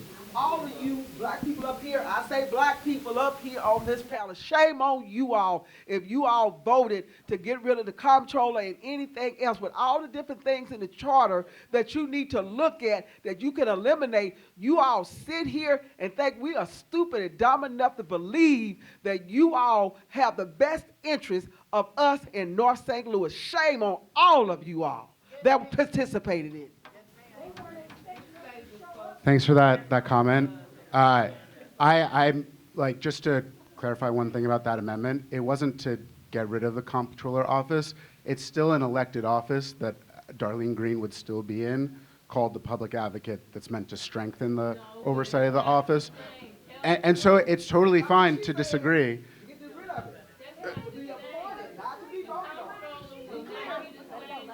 It is elected, and that. Okay. Yeah, we can. We can go ahead, Lakeisha. Lakeisha Bosley. Lakeisha is up next, and then we'll go. You can go ahead. Hey, y'all. Hey, family, how are we? I feel like we are a little pissed off right now. Not a little, but very, very much so. So I want to make a couple points here, and sorry that I am dressed like this, but the Lord said, come as you are, so I'm here. let's be very clear. I want to say thank you guys for showing us exactly who you are. We appreciate you. We appreciate you guys for coming to the table with a proposal and not extending the invitation to all of us.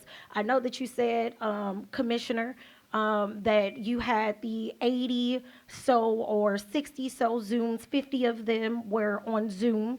But if you know the area in which you guys are proposing these changes, then you also know that we have an connectivity problem of internet within those areas. And we have a lot of seniors who do not have access or do not even understand how to operate even their little phone right here. My mother, I have to call, she calls me on FaceTime to try to help her. I'm gonna put her out there, listen. But that is a very real thing for many of you in this room. So in order for us to also acknowledge this, I want you all to really understand this. This is not the final stop, okay? No, hear me. This is not the final stop. This has to go to the Board of Aldermen. The Board of Aldermen can pick this apart, put in whatever they want to put in, take out whatever they want to take out. So now is the time to mobilize and talk to your aldermanic officials and tell them we do not want these changes. Do not just beat up on the commissioners. Now it's time to hold the aldermen accountable. Let's hold the aldermen accountable. But they don't got to listen to the aldermen because it's in the aldermen's hands. The aldermen have the right after this. I'm not going to fight you.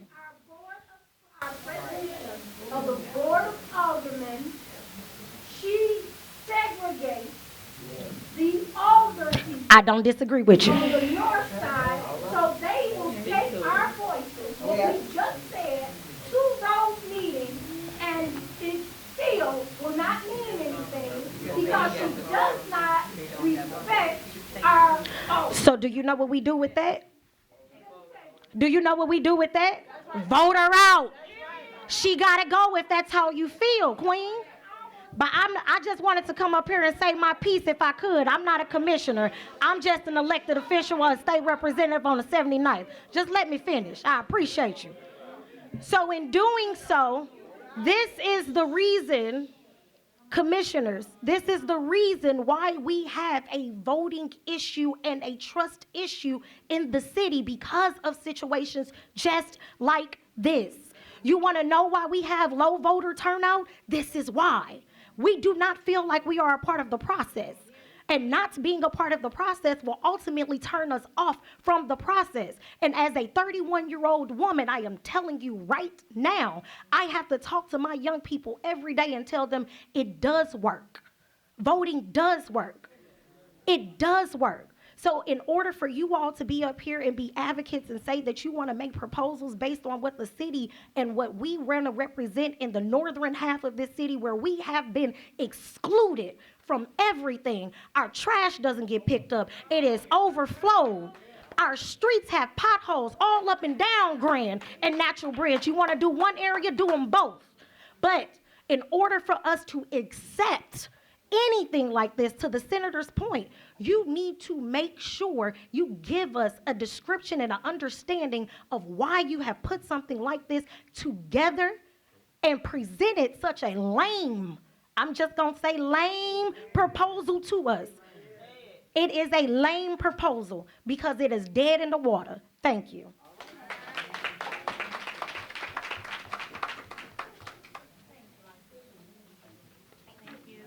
I'm totally opposed to what you gave us. Amber Cole. Totally opposed to what you gave us. It seemed like you just threw something together and said, these people is going to take it. You totally disrespected my community. I'm saying, yes, my community. You totally disrespect by coming in here, putting us in, jamming us in this little sardine right now. You didn't think people was going to talk. The other thing I want to say is I heard someone say at the comptroller, I totally support Darlene Green. I thank her for her service. However, Darlene might Comptroller Green eventually will retire. And so what you leave us with is this mess. The other thing I don't even know you, doctor, but I'm one of these people that do look at the videos. And I'm one of these people that do read. And my mama told me a long time ago, if you want something to be said, and I said this before, if you want something to be said, put it in a book, because some black people will not read. I read. And I read some minutes on May the 6th, where they had an agenda to vote you out for no confidence. See, I read. See, we don't hear everything. She didn't say it. I love how her decorum was. She didn't say it. She been sitting up there and smiling, and you never know the hits that this woman have had.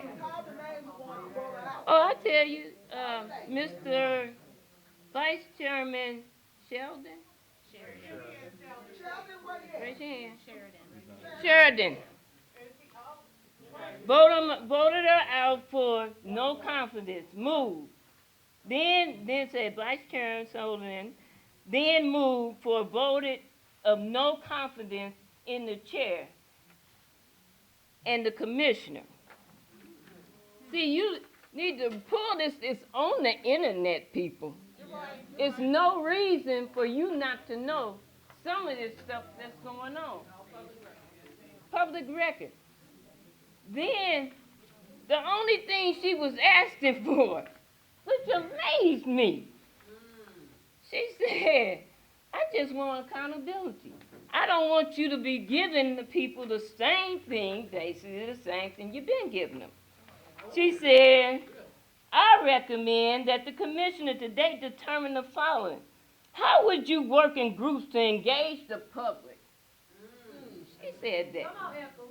Okay? How will working groups write the proposal for the article amendment on the ballot? She said that. How will each recommendation impact the city's current and future structure? She said that.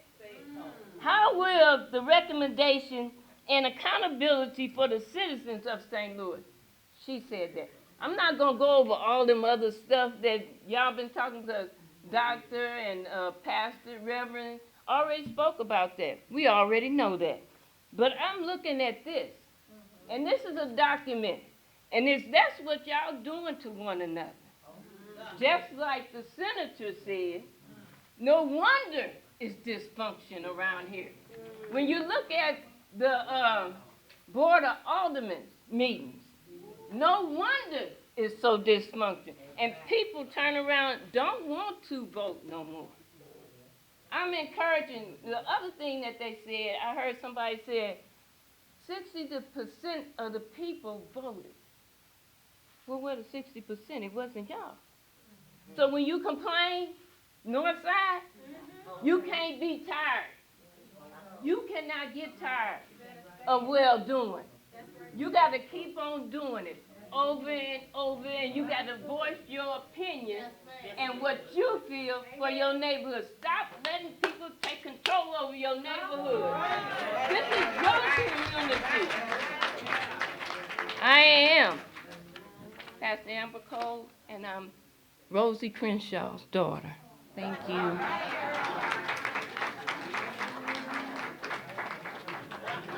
I have Brandon Robnett and Director Sonia Gray. Oh, no? Okay. Alicia Sonier. She's still here? After. Okay. We got you, Commissioner.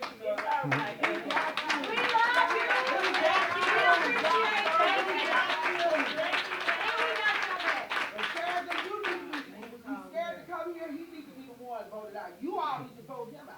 There you go.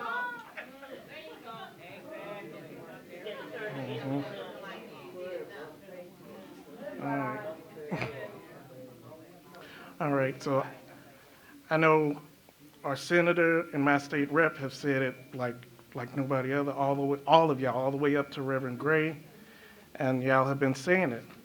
And I want to say that 60%, I was one of them, because when they started that when they told us about the charter reform, and they told us all these things that could have been done, and honestly, it needed to be fixed, because there's stuff that goes way back that we needed to do. But so it was something that could have been good for us, something that could have created jobs for black folk in North St. Louis and done things that actually could bring more people into office. But this is not what we voted for. This is not even close. The way this has been handled, this whole process, the way it's been done, where the participation, the lack of transparency. How many of y'all knew about the 60 meetings? No, never. I'm tech savvy, and I didn't even know all the meetings.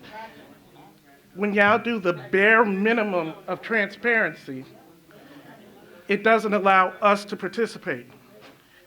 It doesn't allow us to have a voice. And we just felt left out of all this. How many of us, even the meetings that we could have made it to, the ones that were in the middle of the day at City Hall or all the way down at the History Museum where we couldn't get to?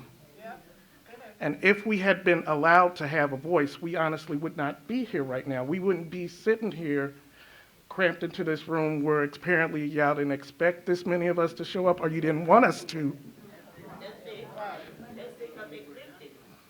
We wouldn't be sitting here talking about taking power, these elected positions, out of the hands of the voters, asking us to get rid of a woman we elected 10 times, a black woman we elected 10 times.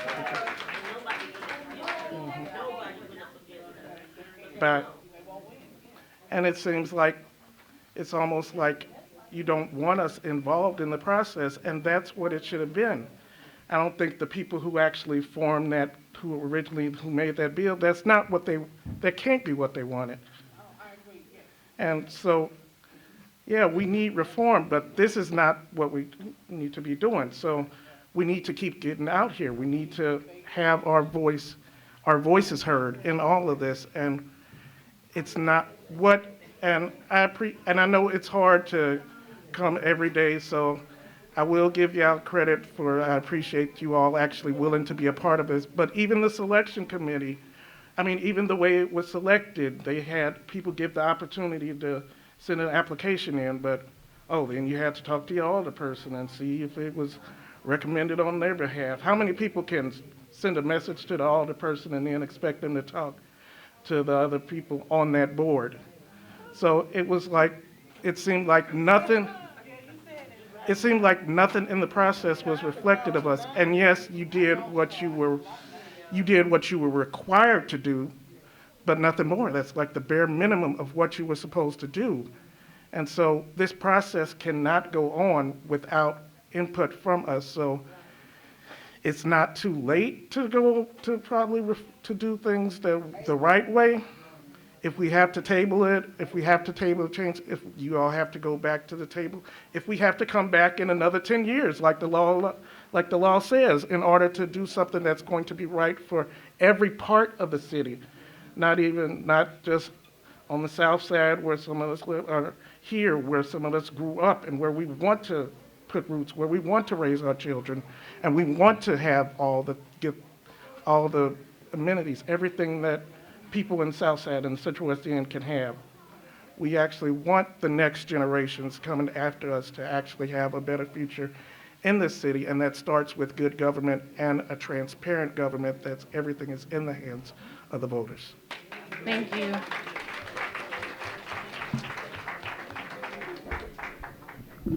St. Louis, where do we go from here? You see,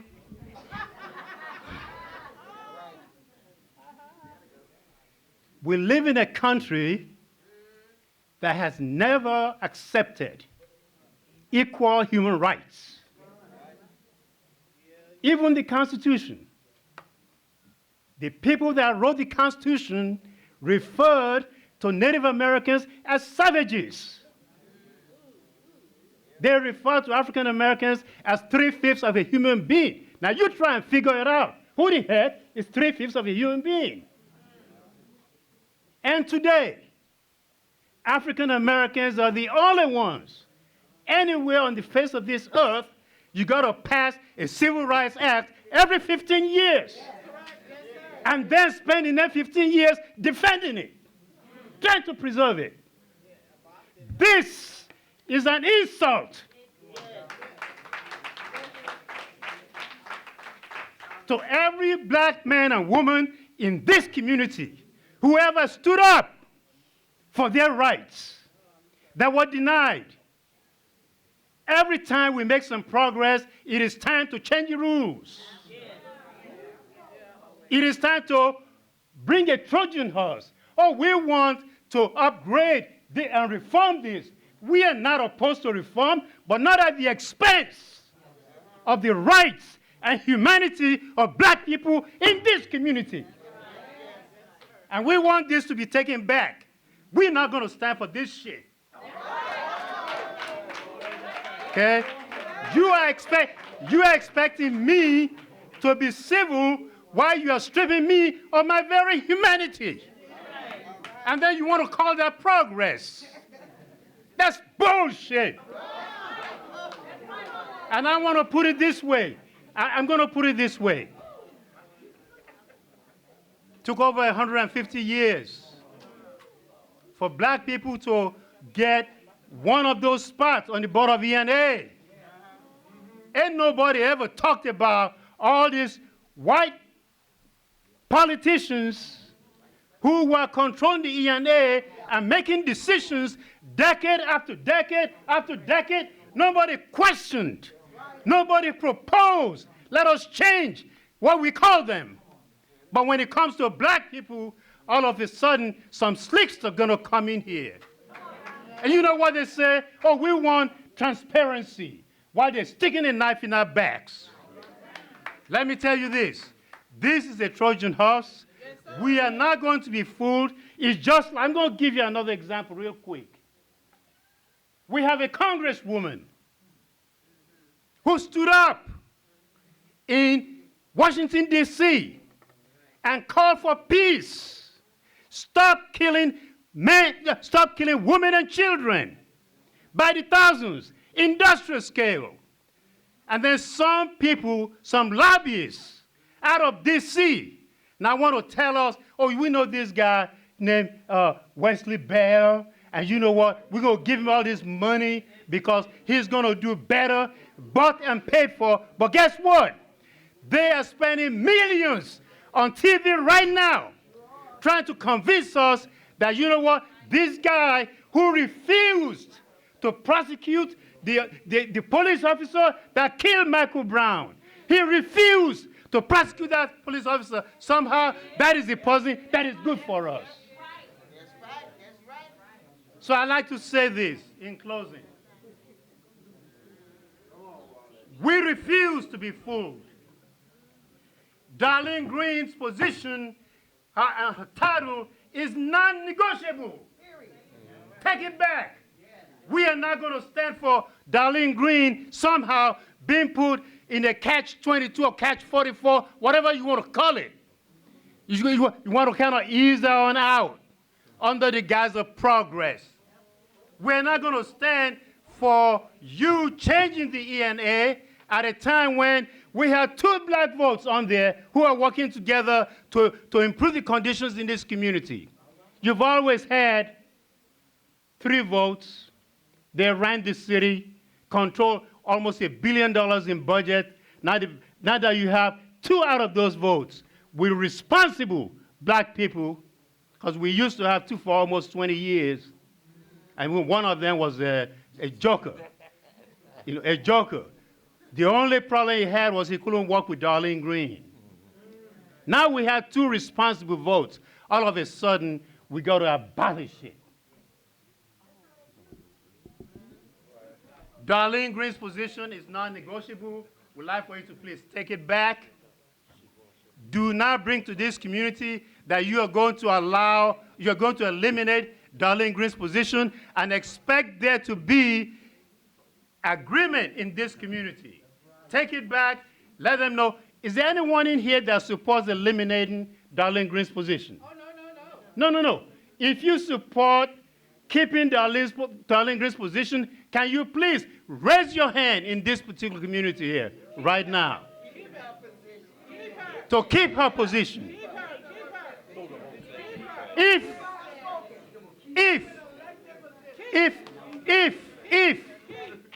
If you are for eliminating Darlene Green's position, can you please raise your hand so I can smack you in the face?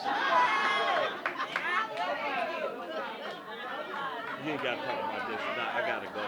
I want you to read this later. The point I'm trying to make is this, brothers and sisters. The point I'm trying to make is this. Okay. Hello? The point I'm trying to make is this. Of course, I'm just speaking literally. Hey, everybody. Unfortunately, St. Louis Public Library has to, the good people here who are working here are already going over their hours. We have one more. Thank you so much. No. The point I'm trying to make, sir. Alderwoman Alicia Saunier. Yeah, the point I'm trying to make is this. We'd like for you to please take back to your commission that at this meeting today, the vote to keep the comptroller position in the city charter and for Darlene Green to remain the comptroller of the city of St. Louis is a unanimous vote. Thank you very much. Thank you so much. We really want to make sure all the voices are heard. Alderwoman Saunier, did you want to speak?